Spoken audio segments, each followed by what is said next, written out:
So this is the third part C of the KhoodeelaarTV television channel, being broadcast from London in the UK within quotation marks, on Sunday the 25th of April 2021. Now, looking at the package that comes with the Sunday Times, now look at these ones. This is called Culture,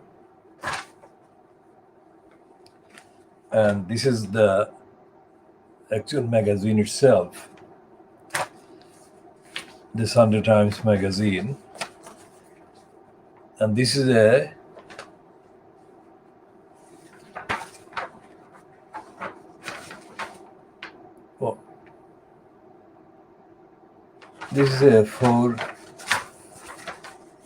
8-page promotion by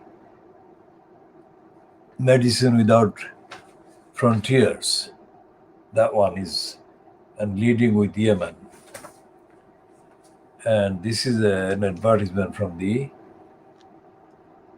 Easy Life. And this one is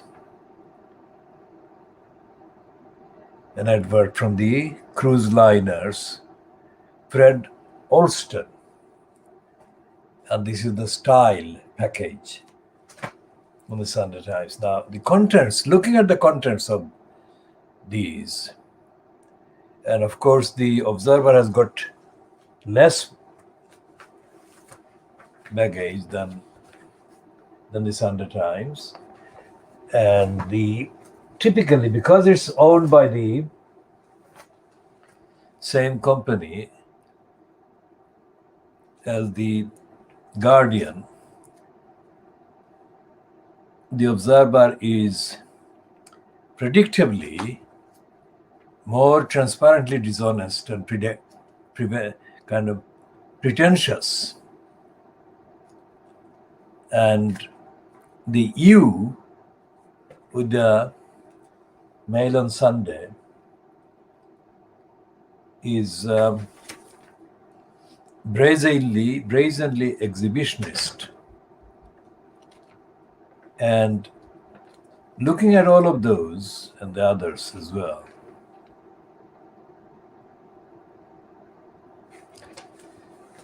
and this is a completely stupid claim. Now, looking at all those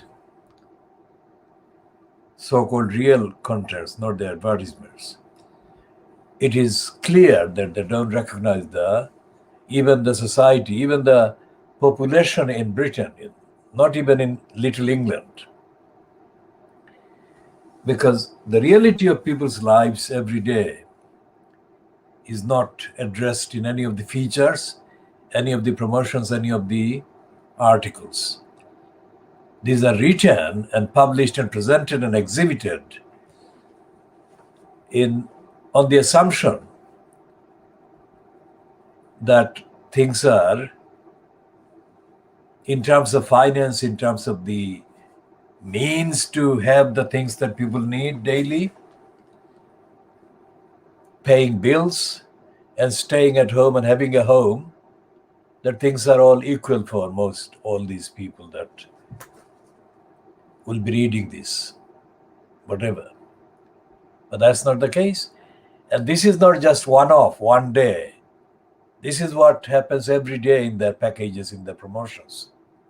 What I'm saying is that there is no concept of poverty, hunger, deprivation, denial, and most certainly no experience at the hands of the various agencies of the state in Britain. No experience of being barred, obstructed, denied, lied to, lied about.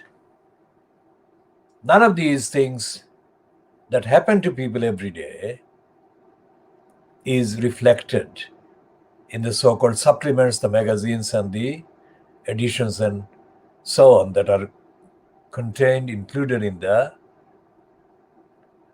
kind of package sold with the main paper. This is the case on a weekend, it is the case on a Saturday, and it is the case on a Sunday. And this one about the coronavirus spreading from Kent to the slums of Calcutta, from the Garden of England to the slums of Calcutta. Our Kent variant is now theirs. And this is a piece that we referred to in the previous edition, previous part, this one. But it doesn't, although it is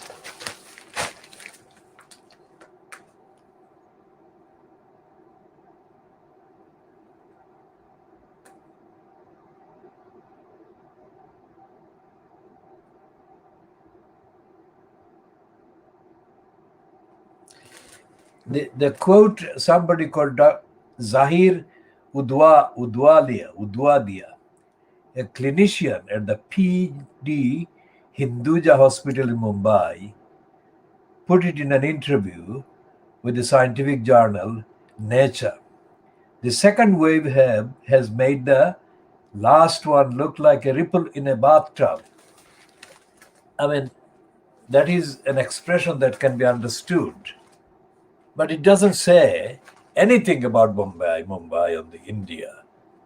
And it doesn't say how the various kind of crisis about oxygen and other medical kind of care crisis have become as bad as they have been, to the point that they have been described by this writer from Delhi, Amrit Dhillon, as the COVID tsunami. And given that the UK issues about Boris Johnson's corruption, Dominic Cummings' corruption, David Cameron's corruption, and Keir Starmer's political murder of the Labour Party, against all these evidence of corruption in the Conservatives and by the Conservatives and through the Conservatives, there is no discussion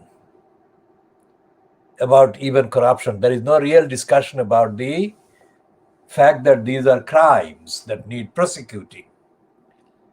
The only person who has actually even mentioned the word corruption is, can you believe this? It's irony over irony over irony, Alistair Campbell. Alistair Campbell has said that he never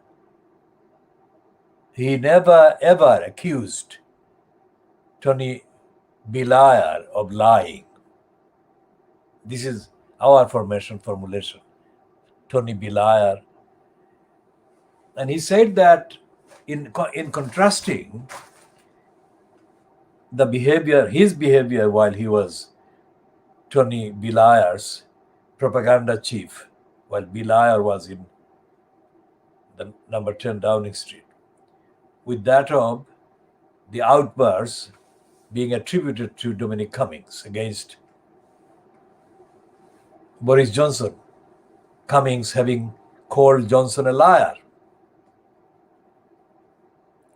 Now that's the maximum kind of extent to which Campbell has gone. Campbell hasn't said what we have been saying, that these are crimes and crimes need prosecuting. Now, if anyone can imagine a time when there was no pandemic, they can see that at every stage of the National Health Service, there has been complaints. Always, every single day of the last 70 plus years since the National Health Service in Britain was launched, there have been complaints, there have been issues. regardless of what political party has been, quote, the government. And Fleet Street, what we are focusing on the Fleet Street every day is a kind of measure. We measure the extent of fitness and unfitness of a party or a group or a personnel by looking at the reflection or suppression of the truth, reflection of the truth, extent of the reflection of the truth of what is going on, and the suppression of the truth and suppression of the very fact of the truth of what is going on. Fleet Street has not, whatever the number of papers, and of course there have been editions like The Independent, The Sunday Correspondent, and some other titles that have come and gone, and some are still around. The main papers have remained, the titles have remained, like the Daily Mail and the Times and the Telegraph. But even those ones which have been persistent in existence, continuing, there has been no reflection of the truth. And this covers the Guardian and the Mirror, whatever the titles, they have been changing the titles. The role of Fleet Street has been dishonest. That is what I'm saying. It's not because I want to call them dishonest. I want to find the evidence to call them honest. When there are some headlines that conform to the requirements of veracity and authenticity, then I immediately recognize that and say that this is a correct headline or correct heading. And then I go on to say that this is not reflected in the contents that follow underneath. So today's papers, the actual papers, for example, are talking about,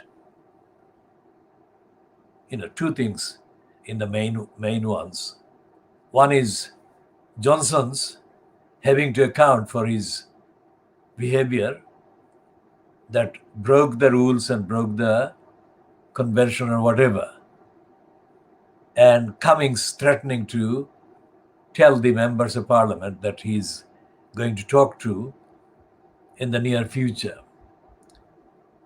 Explosive things about Boris Johnson's dishonesty, illegality, lack of ethics, and Boris Johnson's fiancée, Carrie Simons' role, etc., etc.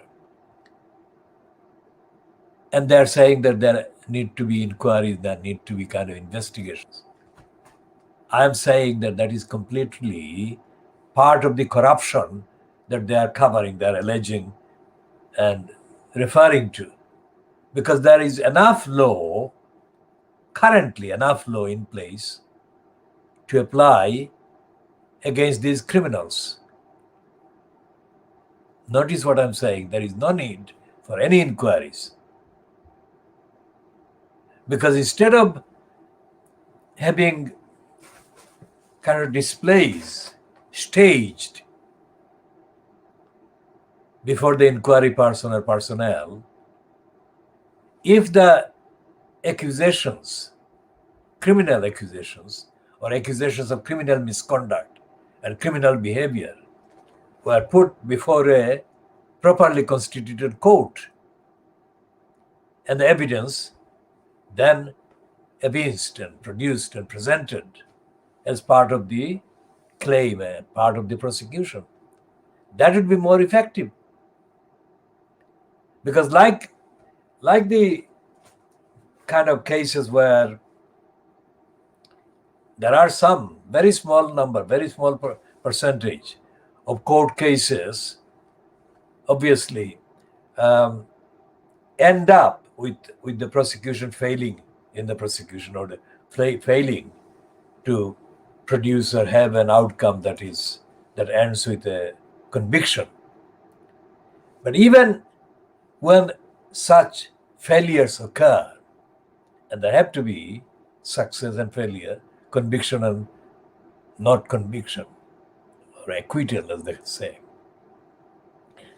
The process of presenting the case against the accused is and can be quite extensive and can serve as a platform, as a ventilation of all the claims against the crime and criminals. And this can, and they should, in this kind of cases, they should be allowed to last longer than the average kind of length of prosecution and trial, etc. And if that is allowed, and if all the requisite witnesses that would have been called to the quote inquiry were called to before the court, that would reveal more of the truth, not necessarily all the truth, because some people will always withhold the truth. That would give a rare kind of view about the extent of criminality. Because doing an inquiry, by definition, doing an inquiry, any level, whether internal, external, whatever, by definition, doesn't mean there will be prosecution. Well, that's the whole point of the British inquiry. As we have said before, not about Cameron, because which has been recent. We've talked about the Hillsborough inquiry. Now, the Hillsborough massacre of the football fans has been the subject of so many inquiries, and not a single person responsible for the massacre has been convicted. Same thing with the Macpherson inquiry, so-called. Macpherson inquiry was another diversion from the responsibility of the state, including the police, over the racist murder of Stephen Lawrence in April. This is the month April, 1993, 28 years ago. And this Carman inquiry into the so-called Brixton riots, 1981, 40 calendar years ago. And as a result of whatever Leslie Scarman kind of wrote or found or heard, nobody has been prosecuted. Nobody has been ordered to lose their job.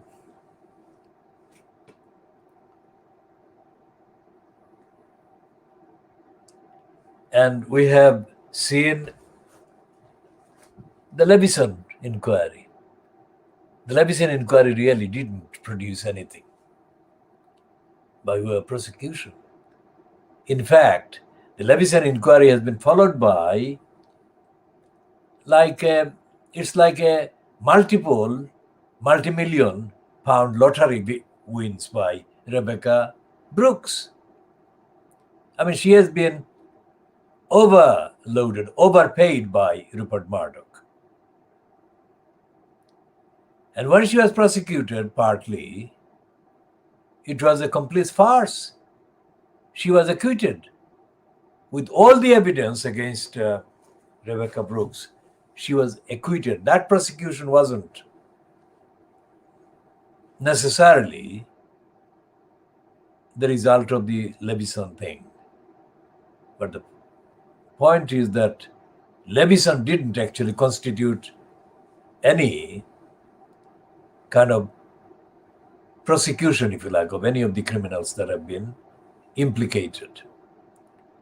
And Murdoch hasn't lost anything, really. Because Murdoch still gets the gullibles in England to pay for his sub-pornographic and pornographic and criminal enterprises. So overall, there is no criminal kind of action to hold the criminals to account and the crooks to account. And that that can only be rectified if there is a regular series of prosecution every time there is such behavior. Because if too many crooks, when they are prosecuted, get away,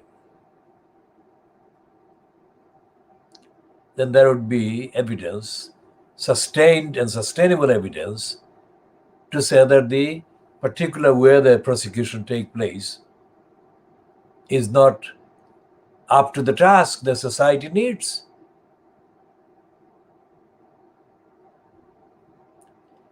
And private lie has gloated, strangely gloated, that none of the, quote, journalists prosecuted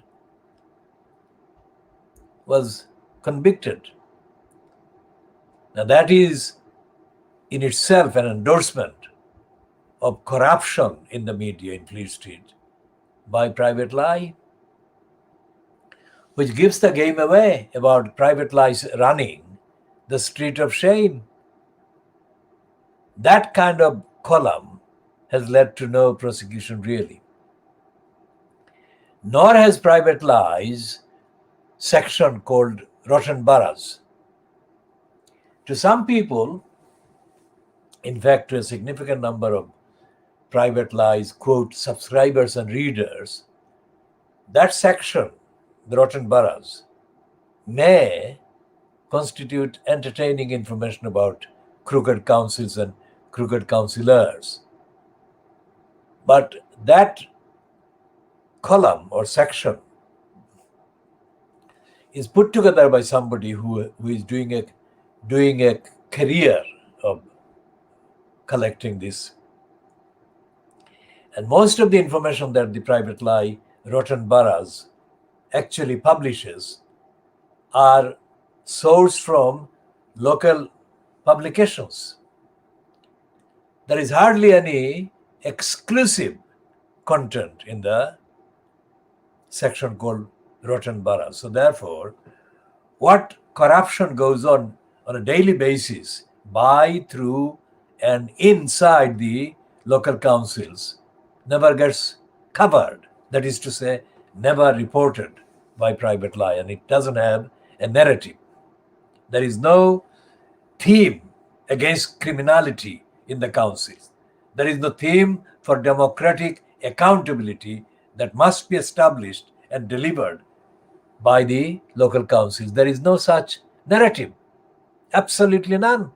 So the 5 or 6 or 7 topics that, or councils on average, that are covered in the fortnightly edition of the Rotten Boroughs column, the wrongdoings or the corruption or the sleaze or lack of accountability that are featured or that can be discerned, because there is no clear theme and narrative, you have to discern from the contents what it is that they are trying to highlight. These things are haphazard. There is no narrative and theme, as I said. And there is nothing in private lie about the corruption of the councils by the imposition of the crooked post of elected mayor. There has been none. In terms of Tower Hamlets, the only time that private lie had any kind of memorable, significant piece about the corruption or the corrupt post or the corrupting post was just before the post was made operational, literally days before the election that was staged in October 2010, the first election in Tower Hamlets. And that concerned the kind of dossier of allegations, alleged allegations, submitted to the then Labour Party National Executive Committee by Abbasuddin Elias Helal. And the dossier, the alleged dossier of allegations, contained allegations against Lutfur Rahman. In covering that episode, Private Lies, Rotten Boroughs ran a memorable kind of piece with the headline that said,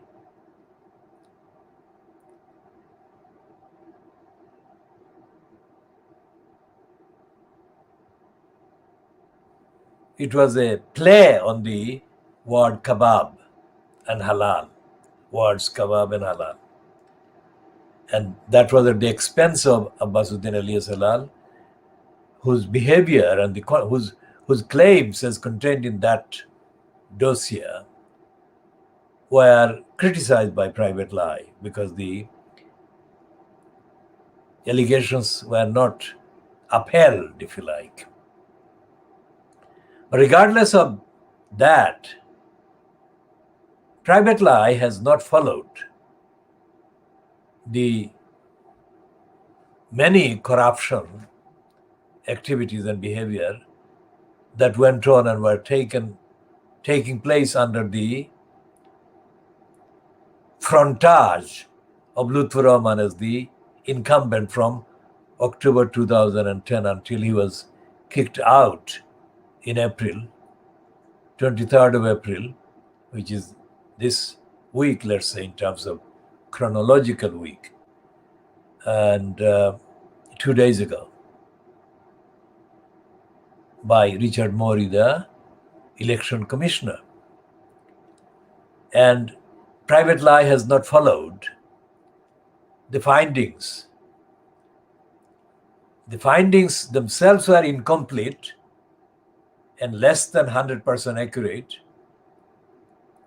But the findings did confirm the perpetuation of crime and criminal behavior by the Lutfur-fronted administration or misadministration at the Armorers Council. Findings of the accountant's audit. And Private Lie did not follow up the claim by John Ware in his version of the edition of the Panorama.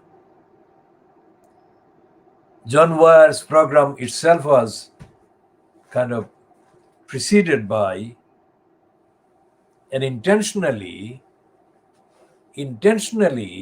dishonestly made claim by Lutfur Rahman that John Ware was motivated by racism, or the BBC was motivated by racism and hostility to Muslim community for running that Panorama program in the first place.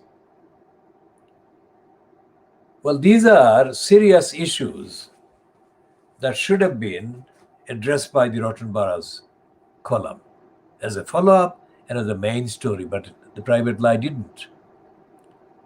And Private Lie didn't really follow up on what Andrew Gilligan, in his presentation of the Dispatches program, which was broadcast on the 1st of March 2010, had said. So, although it is entertaining to some people, it is not really entertaining, really genuine. And the reason why it is not is that person who is responsible for the Rotten Boroughs column is dubious himself. He hasn't got straightforward moral character, let alone any commitment to eradicate or help eradicate council racism and council corruption, council crimes. For him, it is a kind of spot. It is a spot that he actually occupies, that's it. It is not a vocation, it's not a commitment, it's not a campaign. So, while we are talking about diagnosing Fleet Street, we have to talk about this Private Eye, because the Private Eye claims to be critical of Fleet Street. It is not. It is part of Fleet Street, in effect. And it is not really critical of the corrupt councils up and down Little England. It is part of the agenda to keep itself afloat by referring to those. It's not the same thing as dedicated campaigns for democracy, for the local communities, for accountability for the local electors. Never. It has not featured anything to that effect at all. And this is evident in the dubious role that Private Eye has played so far about Croydon. Although the Rotten Boroughs column has chronicled over many issues, various activities that I would call criminal by the various council members and the directors and whatever, there has been no citation in Private Eye of any of the criminal laws. For example, both Theft Act, both major versions of the Theft Act 1968 and 1978, and the additional, as I said before, amendments, minor amendments and updates. They're not substantial. They're not major updates, let's say. They're substantial but not major updates. Private Eye in Rotten Boroughs doesn't mention any of the crimes. And in the rest of the coverage of the so-called politics, the political pages so-called, in Private Eye there is no follow-up. Although it uses the phrase eyes passim to suggest that the same subject to which that eyes passim phrase is added, the same topic has been covered. It does say that, but it is not true, because it doesn't have a kind of coherent, fact-based, law-based, ethics-based, item by item description of various stages of the corruption. It doesn't say corruption, but effectively what it is hiding under various other phrases is corruption by councils. So entire hamlets, during the period of the Private Eye saying about Halal Abbas and the ouster of Luther Roman on the 23rd of April 2015 by Richard Morey, there had been literally dozens of allegations against Luther Roman, behaving illegally, behaving corruptly, and behaving dishonestly. Private Eye never ran any of those items in the Rotten Boroughs column or in the so-called politics pages or in the back pages. And as I have said before, and this is very important about talking about the kind of law and legality and illegality. Private Eye has got a sneaky, it's like that sneaky kind of personality is like the personality of Ian Pissoff himself. It's creepy and dishonest and it's brazen and it's shameless and it's corrupt itself, because Ian Pissoff steals from other people phrases, ideas, and topicality, and dishonestly stages his own kind of achievement, originality, he suggests, on the BBC's corruptly funded Have I Got News For You, where they wrongly and dishonestly describe him as a team captain. Now, two people is not a stupid team. And it has been going on since they ousted the original presenter host of the program. He and Paul Martin conspired to out the original person who presented the program. And so it's like so when they have in Private Eye, when they have a reference to some incident dealing with the High Court or a court of appeal or a higher court, let's say, they kind of tickle. They tickle and run away like a stupid child. They don't stay the course and give the whole legal report, and they never publish the source. Most of these are not published on the available accessible legal report websites. So they creep in, they just insert a reference, and it's always incomplete, and it never produces the access to what they claim to be referring to the report, to the decision, to the ruling. So this is the part of the Khoodeelaar television channel, world exclusive diagnosis of Fleet Street, and we have done a reasonable length of the diagnosis of Private Lie and Ian Pisov, and the lying and the suppressing and the incompetent way that they allegedly covered these corruption and crimes. So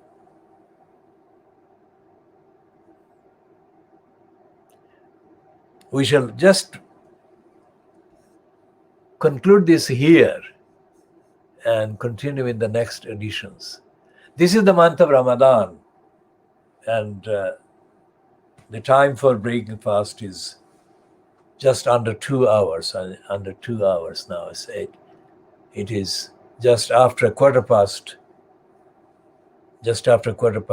8 local time in London, which is 2017 or 2018 hours GMT.